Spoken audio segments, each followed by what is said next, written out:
You know, it's said that if you want to be truly proficient at something, do it for around 10,000 hours. Now, I don't have the numbers for how long BMW has spent on perfecting the new X3, but what I can tell you is that they've done a bang-up job. My only problem is, I hope it's not so perfect that it's boring. Don't you just hate when that happens?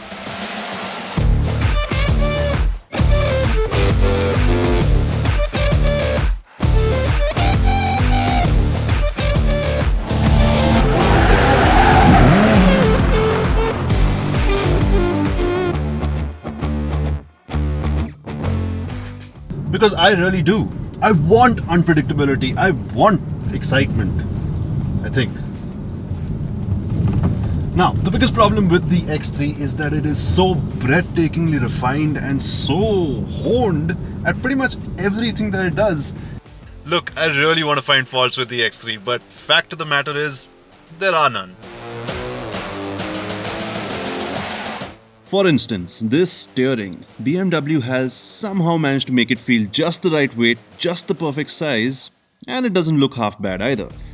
Similarly, this dash layout may look minimalistic on the whole, but hidden away under this simplicity is a layout that you don't have to fumble around to find the right control. Everything falls to hand beautifully. Speaking of which, there's a reason why BMW's instrument cluster has always been the class of the field. Others are catching up, but this fully digital cluster is still right up there in terms of displaying the right amount of information and crisply at that.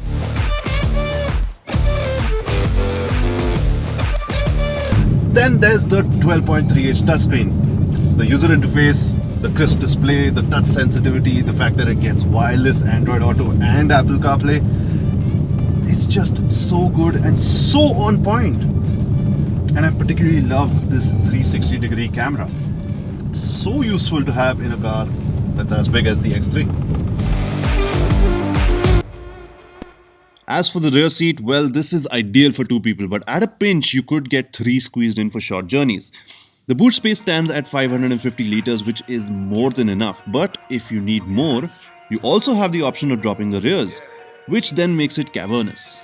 Look, okay, she sent a pics of me before they hit the gram. All night we run them numbers on a fitness app. This a cricket match, couple day affair with your wife. You think she leaving with my hoodie? Told her give it back, stop her fender. But the master stroke, the absolute class of the entire car, has to be this 2-liter turbo petrol. Through a lot, but I ain't never had to deal with that. Okay, so there are three driving modes.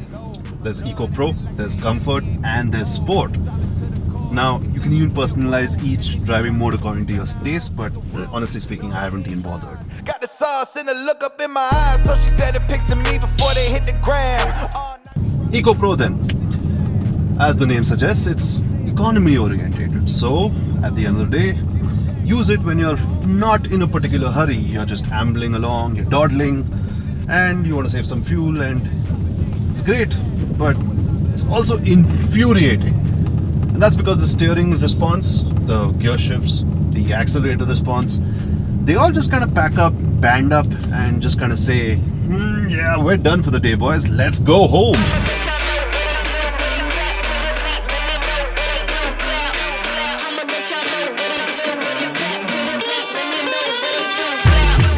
But then there's Sport.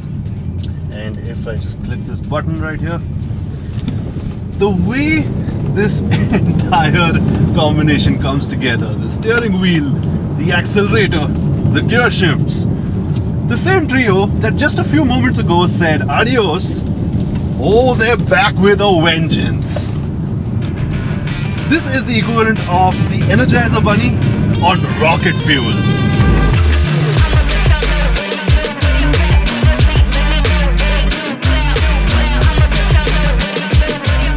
This feels so much more energetic than just a 2-liter engine. The 8-speed gearbox too. It works really well with the engine and the shifts are timed perfectly. The grip afforded by the optional 20-inch wheels on this X3 is something that needs to be felt to be believed. Turn-in is sharp, there's understeer sure, but only after a fair amount of pushing, and the X-Drive system ensures there's always power going to the right wheels. Still though, I would advise switching to the 19-inch wheels because the ride on that would be significantly better. These 20s look great, but there are a few occasions when you end up hitting potholes rather hard, and fixing a bent rim would end up costing you a fair penny. All in, it still blows my mind how quickly this car changes character once you switch drive modes.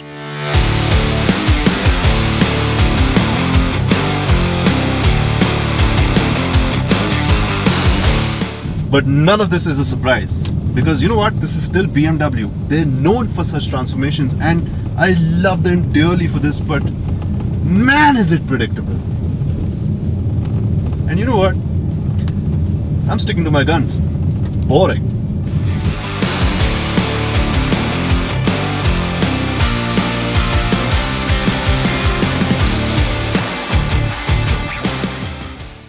But what is boring really?